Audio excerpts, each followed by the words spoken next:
não mudança nesse comportamento. A gente prefere justificar os nossos comportamentos e as nossas atitudes. E aí a mãe fala assim, você não sabe o que eu passo em casa. Você não sabe o que eu estou passando na minha vida. E a gente não está aqui para culpar ninguém. A gente está aqui para acolher, para ajudar, para sentar junto, para pensar na solução junto. A gente só não pode aceitar essa justificativa de você não sabe a infância que eu tive. Mas na minha época eu fazia assim. Mas hoje nós estamos em 2021 e a gente precisa desejar avançar. Passa aí, por favor.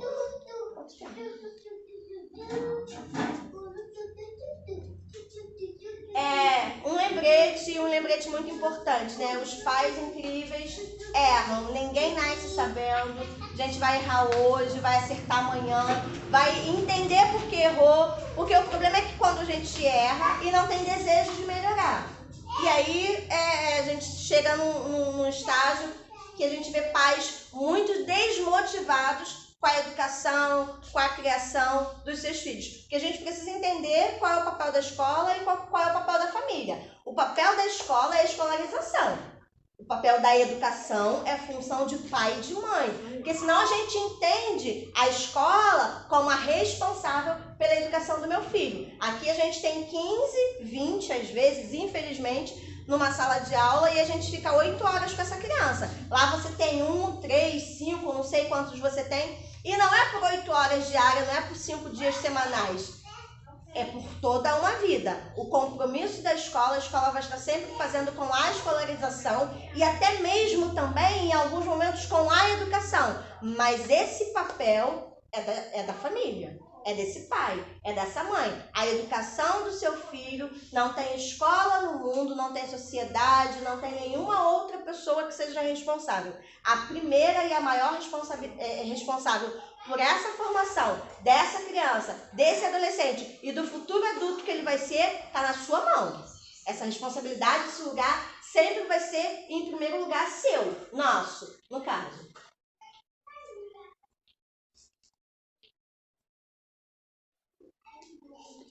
Vamos lá, gente? Falei pra caramba, beça. E agora eu quero ouvir vocês. Pensaram, viram o filhinho de vocês em alguma coisa que a gente estava lendo, em alguma coisa que a gente estava conversando em algum momento? A parte de repetir o que a gente fala.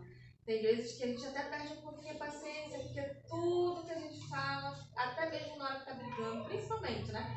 Na hora que tá brigando, a criança vai lá e repete. A minha filha faz muito, a minha filha de 3 e o meu sobrinho de 2, eles fazem muito isso. Aí a gente tá brigando e tá rindo e repetindo o que a gente tá falando. Mas ele demonstra estar entendendo? Demonstra, porque depois de várias vezes que tá brigando, ele vai lá e para.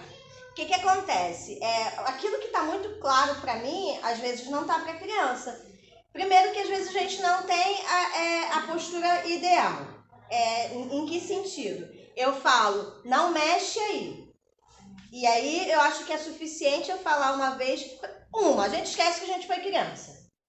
Quando a gente é adulto, apaga da nossa cabeça que a gente foi criança, que a gente já fez tudo isso. E aí a gente precisa entender novamente, é o que eu falo, a gente precisa, quando é pai, quando é mãe, de crianças já na primeira infância, a gente precisa resgatar esses conceitos da vida infantil pra gente lembrar, porque senão a gente se torna um adulto muito severo, e aí essa criança não pode nada. É uma criação muito impositiva, muito na base do não pode o tempo todo e do medo. Essa criança não tem o direito de ser criança, porque ela precisa ser um mini adulto. Eu acho que talvez não seja o caso do que você falou, mas assim, eu já abro para esse pensamento, que às vezes também é uma casa muito impositiva, né? Mas quando uma criança ela não está entendendo, a gente precisa mudar a nossa comunicação. O jeito que eu estou falando, então, não está claro para ela. E se ela está rindo, a gente precisa ter certeza se ela está entendendo, se aquilo está ficando claro para ela. Mas depois, como você me diz, que depois de algumas diversas vezes acaba surtindo efeito, é só bem-vindo ao mundo de mãe mesmo. É normal, aceitável, a gente entende como normal, já que depois de algumas tentativas acaba acontecendo. Lá em casa, lá, minha filha parece até vereadora. Pode ser na rua, que comunica com todo mundo. Não fica falando pra ela, não fala com todo mundo. É claro que a gente precisa ensinar que não pode ir no carro, não deve ir no colo, não deve sair com alguém que não conhece. Mas é muito ruim quando a gente tem uma criança muito comunicativa assim, e aí o pai fica o tempo todo travando a criança. Deixa ela ser quem ela é, deixa ela falar com todo mundo. Vai se candidata daqui a 20 anos e vira a nova vereadora de Nova Campinas. Fazendo a campanha dela. Entenda isso. E aí a gente já sabe que vai chegar aqui na escola. Como é o nome dela? A Hillary, já sabe, né, gente? Vai chegar aqui dando bom dia na porta, vai chegar aqui contando tudo que aconteceu em casa. Tome cuidado com isso, que as crianças contam, tá, gente? Chega aqui e conta tudo pra gente que aconteceu em casa, da mesma forma que chega em casa e conta o que aconteceu na escola. Então, já que a Hillary é muito comunicativa, tome cuidado. Fala. Como é o nome dele?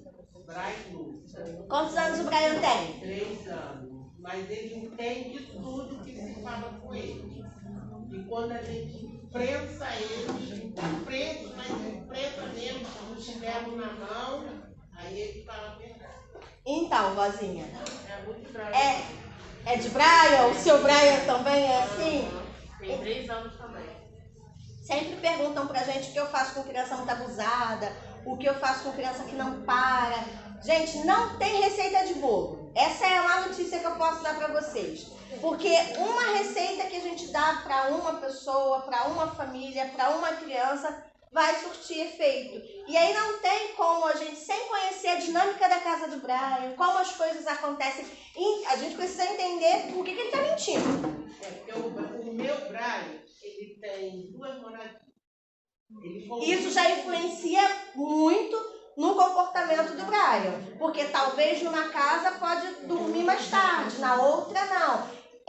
A gente já tem até a resposta, vó. A gente já tem a resposta do porquê o Brian, né, falta com a verdade. Justamente por ele ficar nesses 2 universos e provavelmente são muito diferentes, como pode se comportar num lugar, não pode se comportar no outro, ou vice-versa. E aí, quando ele está aqui, ele denuncia o comportamento de lá. E quando ele está lá, ele denuncia o comportamento de cá. A gente precisa ter muita atenção e muito cuidado nesse sentido. Aí, segundo a mãe lá, fala que eu passo a mão na cabeça dele. Mas vó não faz isso não, né, gente? Vó não faz isso, disso eu tenho certeza. A senhora é Bisa? Bisa não faz isso de jeito nenhum, gente. Ai, gente, que lindo, Bisa, né? Difícil. Nossa, legal, gente. Emocionante. Como é o nome da senhora?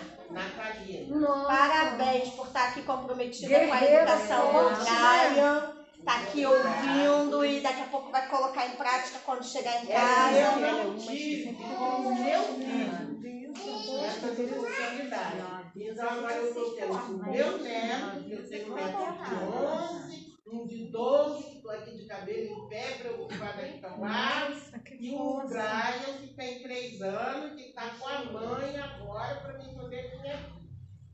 Eu que tomo conta dele, o pai trabalha, a mãe trabalha.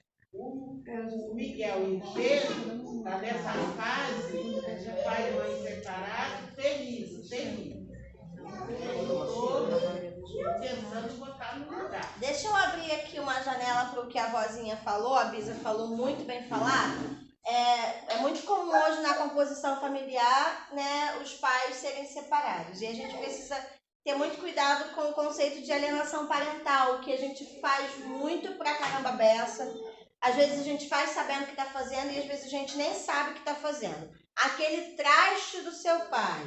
Seu pai não vale nada. Você tá assim, vai ficar com aquele... E aí usa até outras palavras grandes, né? Uns palavrões deste tamanho. Então, assim, eu lamento que o seu relacionamento não deu certo. Eu lamento que vocês estejam passando por problemas, por situações conflituosas. E é muito compreensível e a gente entende o quanto é difícil. Porém, a gente não pode justificar e aceitar que uma criança seja violentada, porque a alienação parental, primeiro, é crime. E segundo, é uma violência psicológica. É Essa criança não está entendendo que a raiva que você está expressando é só contra o pai. Quando você fala o traste do seu pai, quando você usa diversas outras palavras, ou da sua mãe, e palavras feias que a gente nem deve sinalizar aqui agora, essa criança se sente parte disso. É como se você estivesse falando dela também. Então, assim, gente, não está mais no relacionamento. Problema de adulto deve ser resolvido por adulto. Criança não tem culpa, criança não tem parte nessas brigas, nesses conflitos que aconteceram entre as famílias, entre os pares, entre os seus respectivos. Então, assim, se em algum momento a gente está aborrecido, está passando uma crise, ou se é uma separação definitiva, se cada um já está vivendo a sua vida, se tiver que brigar, brigue longe, brigue no telefone, o que tiver de falar, preserve essa criança, preserve o olhar que ela tem do pai. Às vezes ele não é nem nada daquilo de positivo, mas diz que reforça o vínculo do pai com o filho, reforça o vínculo da mãe com o filho, não destrói a imagem que essa criança tem do pai ou da mãe, e não é mais do que isso, por conta daquilo que você viveu, por conta do seu sentimento, por conta da sua dor e da sua revolta, crie revolta, dor e esses mesmos sentimentos nessa criança também. Mas eu tenho um garoto de 17 anos, a mãe dele largou ele comigo, ele tinha 2 meses de vida. Meu filho morou a vida toda comigo, entendeu? Agora quer que eu morar com a mãe dele. Meu filho, depois que eu morar com a mãe dele, se perdeu. A culpa foi minha. Meu papel como pai eu fiz, entendeu? A mãe dele tinha condição de criar ele e largou ele comigo. Eu criei ele a vida toda. Entendeu? Agora que eu morar com a mãe dele lá, se envolveu com pessoa errada, entendeu? Se perdeu, foi poder pagar atrás do gaveta, ser preso ele. Aí a mãe dele, o erro foi isso. Não, o erro não foi meu. O papel de pai eu fiz, cuidei dele a vida toda, entendeu? Aí, falei com ele, cara, se perdeu porque você quis, não foi influência de ninguém. Porque a vida a gente não faz nada obrigado, faz com quem quer. Entendeu? Porque lá atrás não tinha infância difícil lá atrás lá, entendeu? Pelos meus pais, entendeu? Porque a gente passa infância difícil lá atrás lá, sabe o que passa lá, isso aí não procura refletir na vida dos meus filhos, porque eu tenho uma criança de 3 anos, de 2 anos, não passa para meus filhos, entendeu?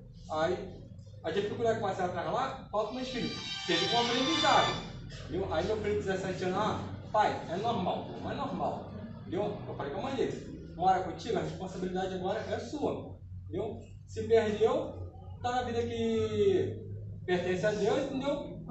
E tá vivendo a vida dele lá. Agora, meu ponto de vista a culpa não foi minha, a culpa foi da mãe, porque eu moro a vida toda comigo e a mãe nunca foi presente, entendeu? Como é seu nome? Cristiano. Cristiano, eu entendi a sua fala. E eu lamento por essa fase que vocês estejam passando, mas mais importante do que buscar culpados é tentar ainda fazer alguma coisa para resgatar. 17 anos a gente tem uma vida toda pela frente.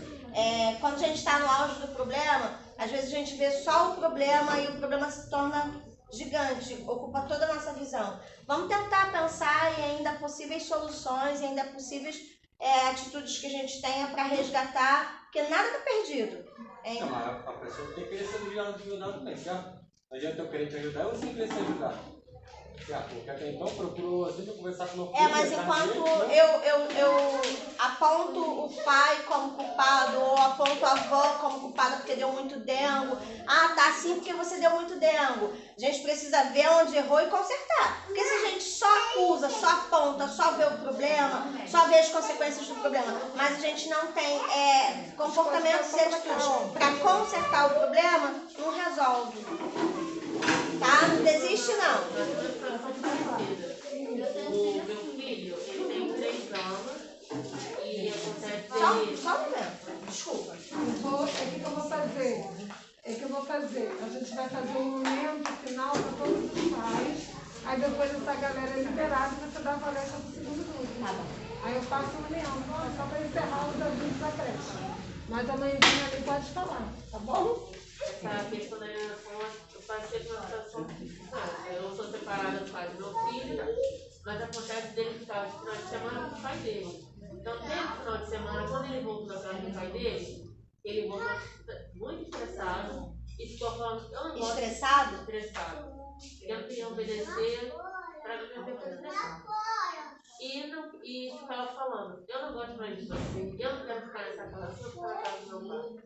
Eu falei: meu filho, você vai fazer isso? Aí eu, um dia, eu peguei a minha foto, coloquei no digital, eu acho que pode falei, então tá, meu filho, você pode ficar e vai lá.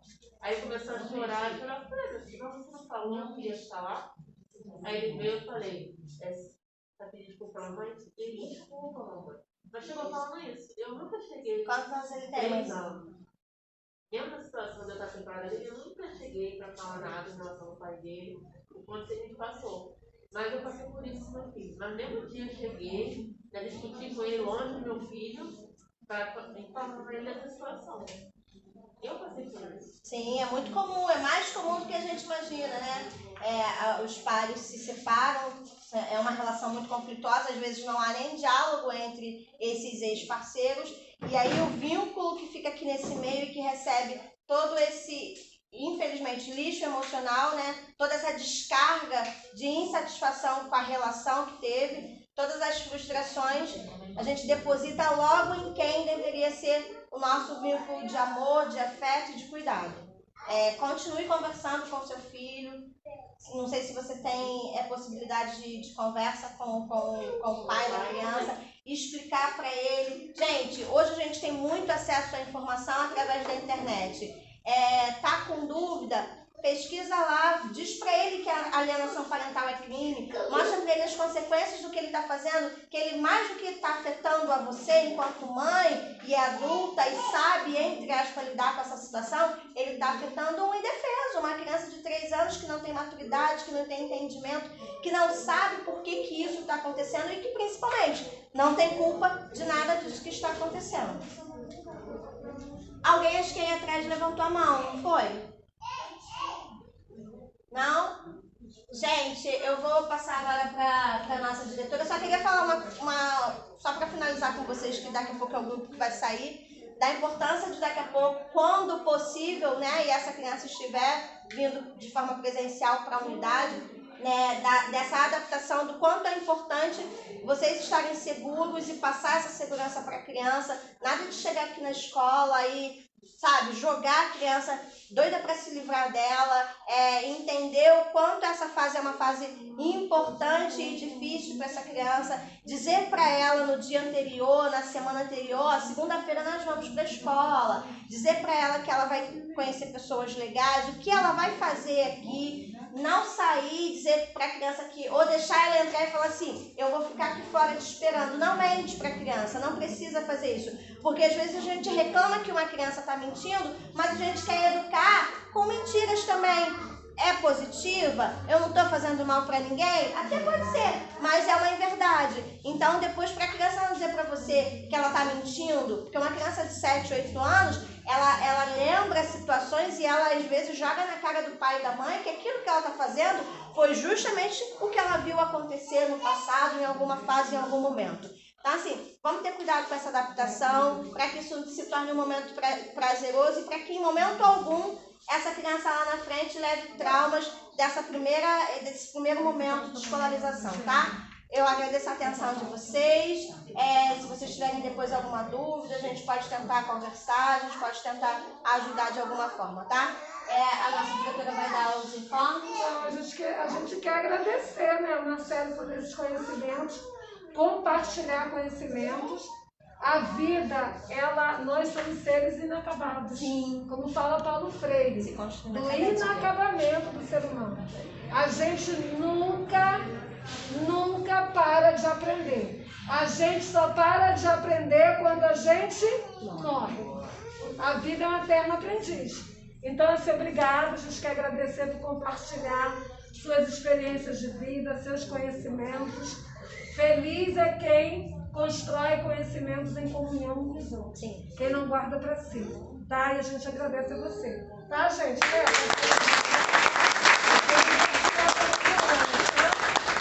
Aí a gente vai agora